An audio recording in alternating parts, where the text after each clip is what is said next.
Sige. All right, good morning to all. Welcome to another edition of Sports Corner PH Interviews. This is Gab Peras, broadcasting from our headquarters dito sa Quezon City. Right now, it's Wednesday, March 7, 19, 2025.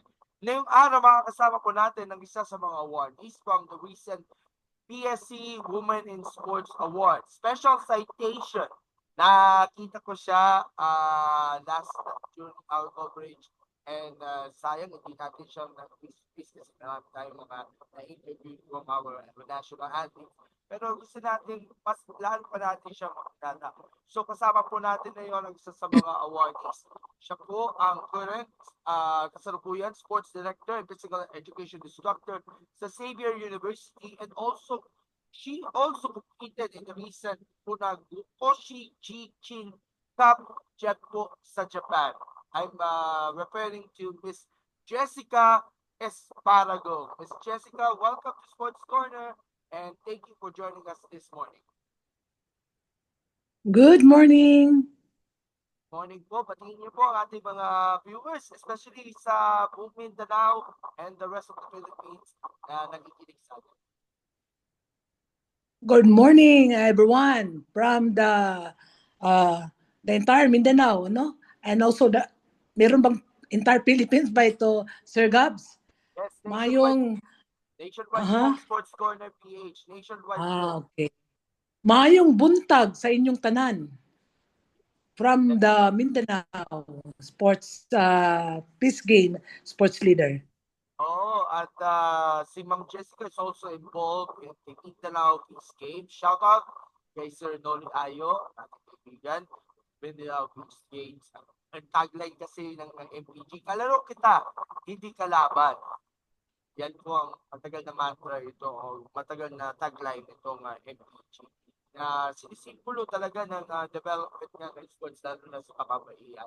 And we get to talk about your advocacies and of course yung journey sa karate. Pero kamusta na po kayo? Alam ko, busy kayo sa mga classes today. Marami kayong mga pinakakabalaan sa ngayon. So, kamusta na po? Hi, okay naman.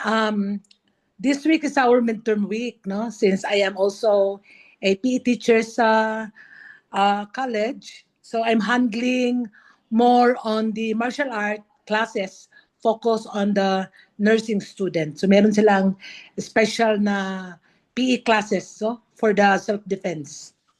So ayun, the same, no? Siguro by next week also, we will have a meeting for the Mindanao Peace Game. So we will be finalizing everything next week. And we will share the details of it, kung kailan ito, kung saan ito magaganap in the coming days with regards sa MPG. Okay, you and Chian de la Cruz, yung taga Zamboanga na from Ateneo, were the awardees for special citations in the recent PSC All Women in Sports Awards. Pumunta kayo from Cagayan de Oro all the way to Metro Manila para lang makuha ang award.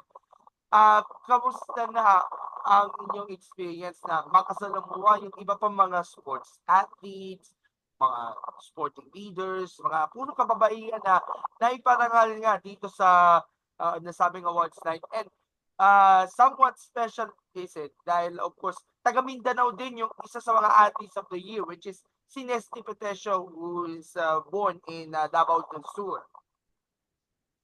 Yes.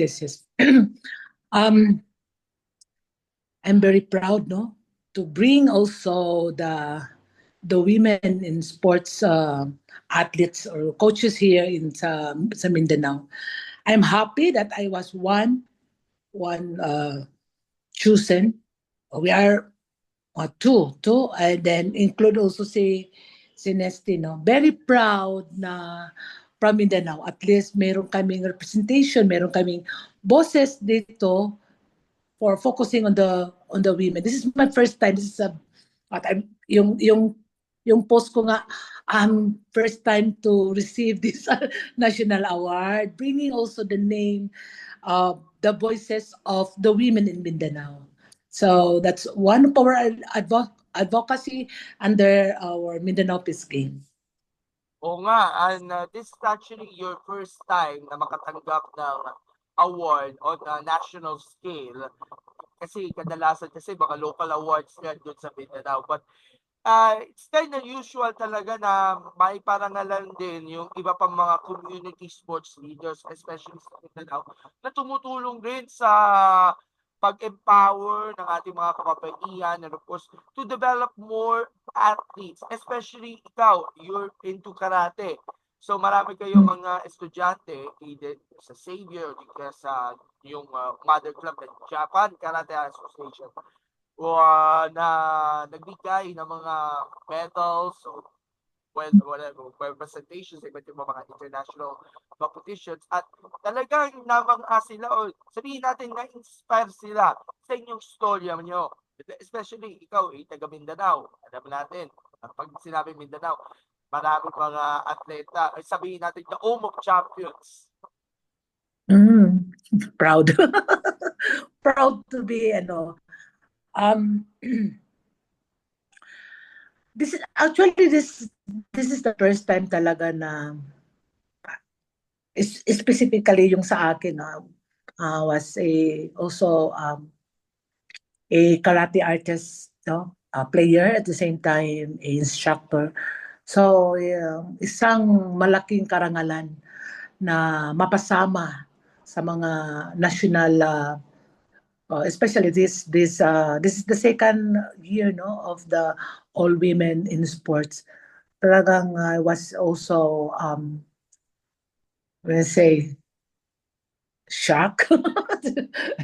Yung word ba nagamit na upon hearing na meron palang nakapansin sa ginawa namin dito sa Mindanao. Meron bang parang feeling ko affirmation na yun na nga, they appreciate also what we did here in Mindanao. Yung advocacy namin na maka-help ng mga babae dito malalaro. Hindi lang malalaro, kundi rin to also inspire other women coaches to also step up. No? Kaya it's true, no, na parang ang sports dito sa maramihan ang mga head, mga lalaki. So through this, no, this is now the start. No? Siguro the start, no, kay as of now, slowly na meron ng mga presensya ng mga babae dito na athlete, at saka babaeng mga coaches na nag-i-excel talaga. So, hopefully by next na all women sports natin, sila din mga mapabigyan ng award, no? So, yung sa mga ginagawa nila. Besides sa sports, meron ding iba dito, yung mga community na mga involvement for women. Okay, so let's focus on your sport na inyong minahal, yung karate. And sabihin natin si Miss Jessica have been a karate athlete, a karate instructor the whole life. And especially at 50s, tuloy-tuloy pa rin. Hindi ka pa magre-retiro ka pa sa karate.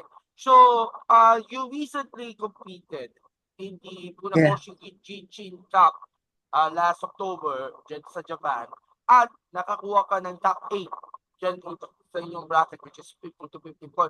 So, how do you assess your performance during the event? At sabihin natin, hindi ka pa tumitigil sa paglalaro. You still have the guts. You still have the passion to compete in this kind of competition even though you're now on the age na sabihin natin nagsa-slow down ka na at of course unti-unti ka nang nawawalan talaga ng pulso. That was my first time also competing no world. Yung sa akin kasi, it's part of my way of life. It's my passion already. And way of life, and of course, it's my profession. I am the only teacher teaching martial arts here in the in Region 10. In Region 10, a certified also instructor. Wala, I just go with the flow. let's say, I hit to target kasi maintaining my health at the same time, my profession at the same time, and of course, being an athlete. Hindi yan nawawala sa akin. Kahit I am now certified 55 years old, just but 55 years old. Siguro, dong experience ko doon sa World Cup, no, in Takasaki, Ganma, Japan. It's an eye-opener yun sa akin na hindi pala nag-end ang career ko na I reach 50s. Kasi when I observed their competition, merong 65, merong 75 years old there na nagko-compete. Ko, as long as you are able to compete, capable to go there, and hindi nawawala yung fire, no? Yung fire ba ng passion mo. Yun. And then of course para bang for me, yun lang, isa lang. I just proved to my colleague, to my other karatekas na age is just a number. Ang importante, yung heart mo sa art ng yung passion mo na to also excel at the same time, na kahit kahit I am 55 years old, kaya ko pala. Number one, just to prove to myself na I can still be an active athlete, no? So yun, the Funakoshi Gichin Cup, the World Funakoshi Gichin Cup is a venue for us mga oldies but goodies, mga instructor, no? That's for the competition, focus on the instructor. Na pwede pala, meron pala kaming venue. Mas malalaki. Because during the time, there are 60 countries participating in that event, this world. And for our category, we are 24. Dalawa kami Pilipinas eh. Yung isa taga Luzon, si Dr. Comia. Yeah, she is also one of the member of the GKA Philippines, Japan Karate Association in the Philippines. So yun, meron pala kaming, at least, no, best yung ginawa ng Japan na nag-open siya ng category for us women, no, na merong 50 to 55 years old, then meron din 60 to 65, 70 to 75. Merong room kami talaga for competition. So sana dito hindi naman kasi sa Pilipinas meron din mga event ng karate na pwede mag-participate ang mga 50 above na women. Pero kaso lang dito sa Philippines, kunti lang. Palagi akong nananalo eh. Kunti lang kami eh dito eh. Yung just recently in the Subic and in Marikina, they hosted also a tournament, a traditional tournament. Then kunti lang kami, parang 3 ata, 4. So of course walang talagang challenge, yun ba? Pero doon sa world, marami kami. I really appreciated my colleague or my co-players there also. Kasi akala ko hindi naglalaro eh. No? Parang mga lola na talaga, pero wow, I really appreciate their movement, their flawless finish, no? So, yun. I'm very proud also representing Philippines. Of course, meron na may plano yata si Attorney Al Agra. Attorney Agra, which is yung Yes. president ng Masters Pinoy, Philippine Master Games Association, to include karate in the sporting events nga dito sa Masters Pinoy. A sporting tournament na designed for athletes which is competed from 35 and up. So, nagustuhan niyo ba yung suggestion to have karate? I really love that idea. I hope na talagang ma-pursue talaga yun na event. At least ma-highlight naman yung dati na mga athletes, no? Hindi rin nawawala sa amin yung feeling namin na to compete eh. Pag real athlete ka talaga, hindi mawawala yun sa'yo. Ano lang, kailangan yan venue for us. So yun, Masters Pinoy o ano ba yun? Masters Ano Pinoy po. natin, Masters Pinoy. plan ni attorney. Yeah, I really love it. I will support it at this. I will support the event talaga. And of course, Ma'am Jessica, alam natin, nandun ang art and passion ninyo for the sports. Kahit nagko-compete kayo, you still train the karate team nga pala ng Xavier University. And marami sa mga batang athletes natin are winning in different local and national tournaments ng Karate Pilipinas and so on so forth. Kamusta ang progress natin ng Yeah. ating mga stalwarts ninyo? And of course, nakikita ba natin yung passion and the fire burning para dito sa ating mga batang karatekas natin na nangangarap katulad mo na nananalo sa iba't ibang mga masters competitions, both nationally and internationally. Ano lang, one also of my purpose why I compete is to show my student na hindi lang after mag-graduate sila from college, after yung nag-varsity sila, wala na, no? So I just proved to them na pwede pa. Pwede pa. So a lot of my players, I handle kasi dito varsity in karate. I train them and I also coach them during the tournament. Really, they really make me as their inspiration talaga. Kaya ni Sensei Jess, why not hindi kaya natin? 'Di ba? So, yun, doon din ako nagkukuha ng strength sa kanila. No? I joined their training para makita nila si Sensei nga hindi nagre-relax eh. 'Di ba? I always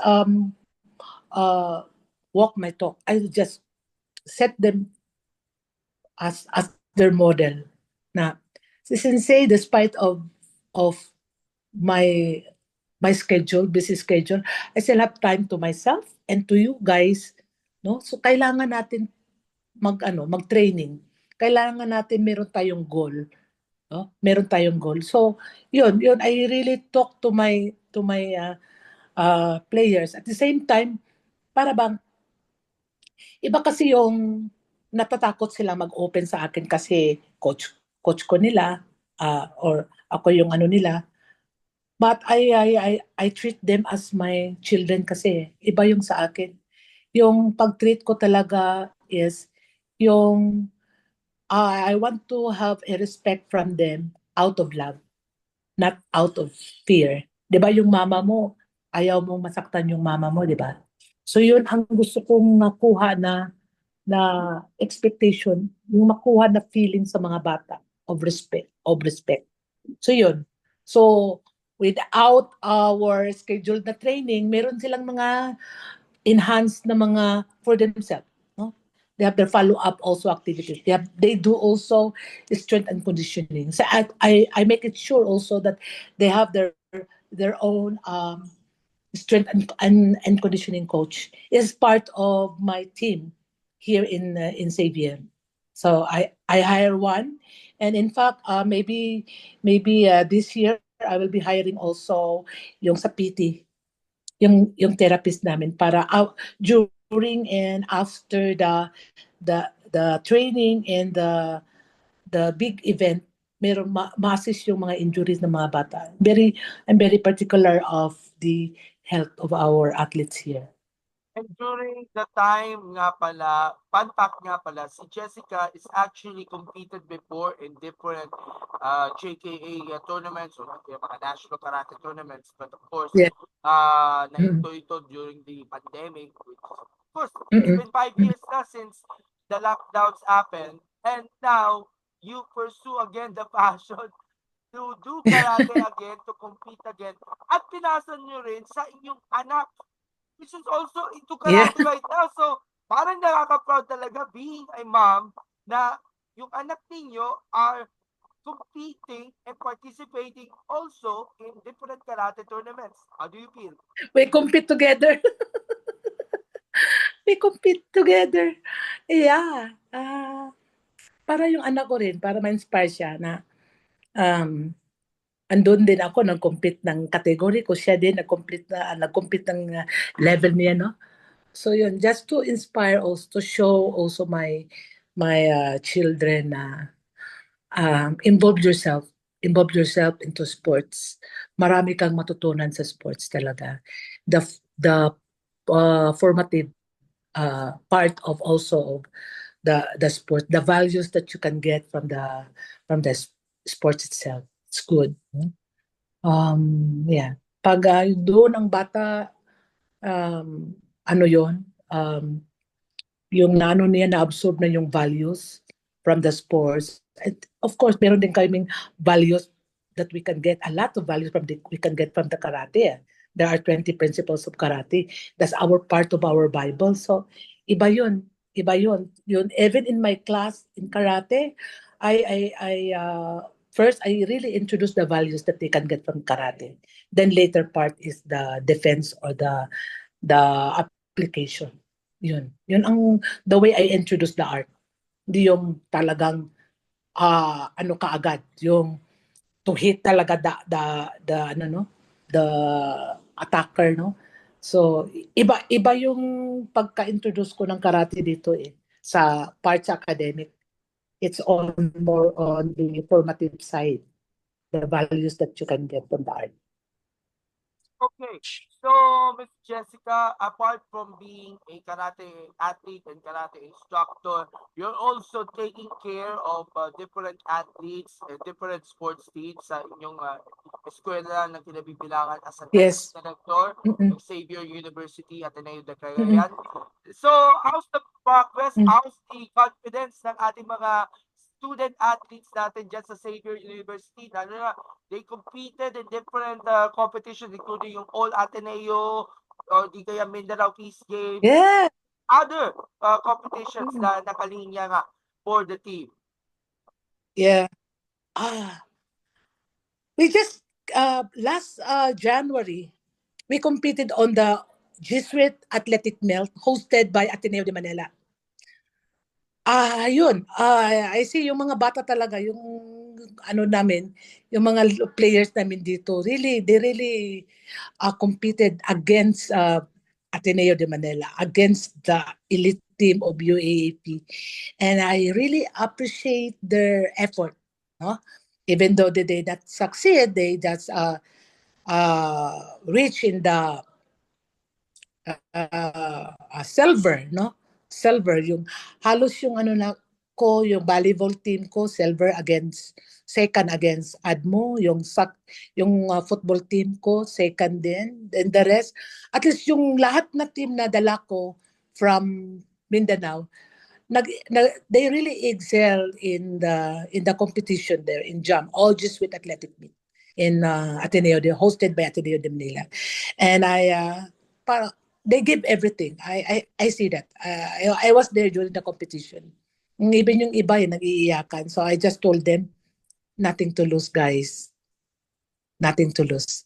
This is so far is our best. First time natin na we competed against the UAAP, active UAAP group of schools. So I mean, yeah. So yun, nothing to lose. I just even reminded our we just prove ourselves na kaya rin natin compete with the other, especially this school, the Ateneo de Manila. There are other Ateneos There are 5. So we competed Ateneo de Naga, Ateneo de Manila, Ateneo de Davao, Ateneo de Zamboanga, and Ateneo de Cagayan Xavier. So 5. At least ang importante din doon ang camaraderie yung sa the all Atenean school or all Ateneo school. Yun ang pinaka-importante, the values, the formation that you can get there. And lastly, you're also actively involved in the Mindanao Peace Games, which is likely Yes. to have commence again this year. So, ano ba ang malaking role para sa iyo to help nga yung Mindanao Peace Games to be one of the kindest sport event for women Mm-mm. na kailangan Mm-mm. ma-attain nila yung iba't ibang mga Mm-mm. goals na sabihin natin yung slogan nila yung kalaro kita hindi kalaban. Mm-mm. Mm-mm. Yeah. This is number one. Mindanao Peace Game is aimed to boost the moral of the women's athlete. This is to highlight, no? Kasi itong Mindanao Peace Game is focused on the women's no event. Like we open around 13 events. 13, the karate, taekwondo, we have the volleyball, the basketball, the chess. So lahat ng mga sports na ginawa ng mga lalaki andon, present ng mga babae. This is also to encourage also coaches, women, that meron tayong seat, meron tayong mga upuan sa mga to lead. Meron tayong seat to lead.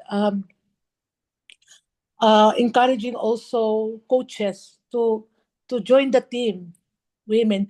Kasi yung at first yung Mindanao Peace Game kasi ginawa yung puro mga lalaki ang nag-start eh. Isa na yun si Coach Noli, isa na yung dati na sports director sa Ateneo dito sa Cagayan. So started na yung apat na mga lalaki eh. Why? Because yun yung in their mind, kailangan din natin ang mga babae. Kailangan din natin mag-i-excel ang mga babae. Kaya yun na, dito na.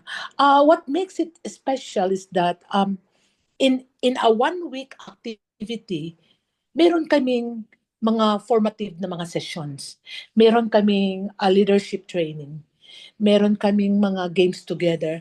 Ang what makes it very special is yung lahat ng mga athlete na kababaihan, they watch together a movie.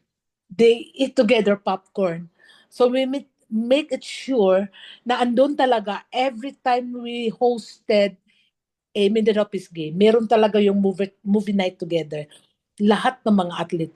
The only event so far in our country na mag-iiyakan yung mga bata pag mag-uwi na kasi they become close eh.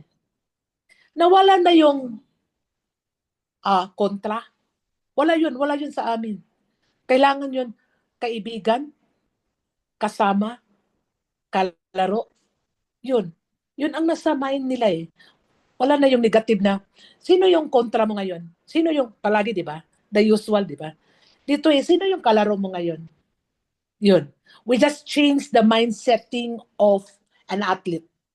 Now, we are there to enjoy, we are there to compete. Yeah, it's a competition at the same time, but we are not there to fight. So, we change. So morning, we have it morning event, and in the afternoon, we have in between.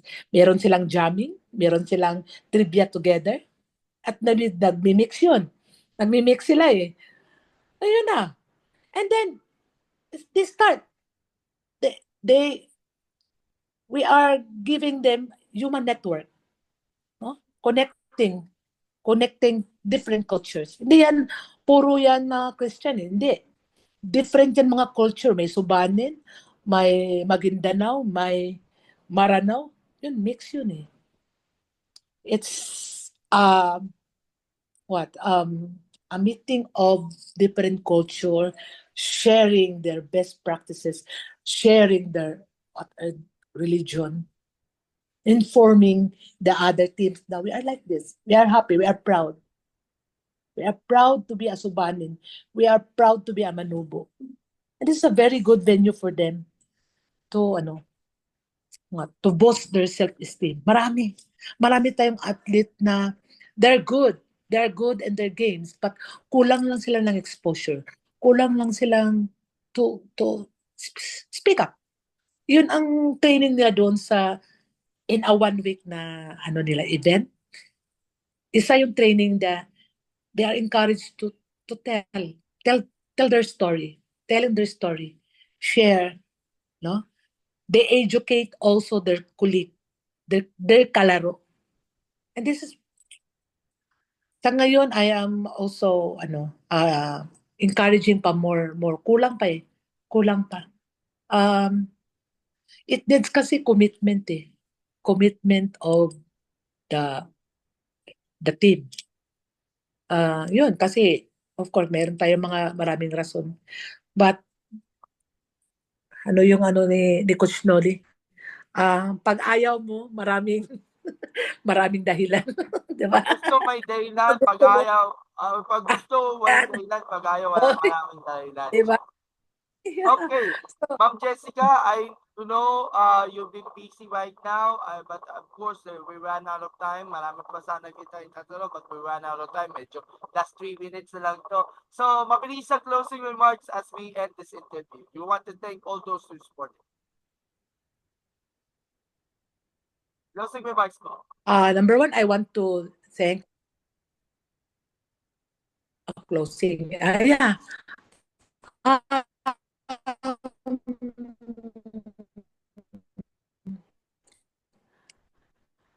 Okay, so we have some technical problems. Us girls, kaya natin to. We are lang. Thank you sa lahat, especially sa Mindanao Peace Game. Yan. Ma'am Jessica, thank you so much for having us here sa ating program. Thumbs up and smile sa ating picture. 1, 2, 3. And of course, you'd like to thank also the PSC for this award, Ma'am Jessica. Napasalamatan nyo rin ang PSC. Yes. Thank you, Philippine Sports Commission and to Com Bongko. Salamat. Maraming salamat talaga. Alright, so Ma'am Jessica, thank you so much for having us. Gusto rin man natin tanong kita, pero gusto ko magka-part 2 tayo sa susunod na mga araw. But we look forward for more achievements and more successes, not just for you, and of course yung ating mga athletes natin from Xavier University, especially yung attitude team. More power, more successes to come, and see you around. Bye-bye! Thank you so much po!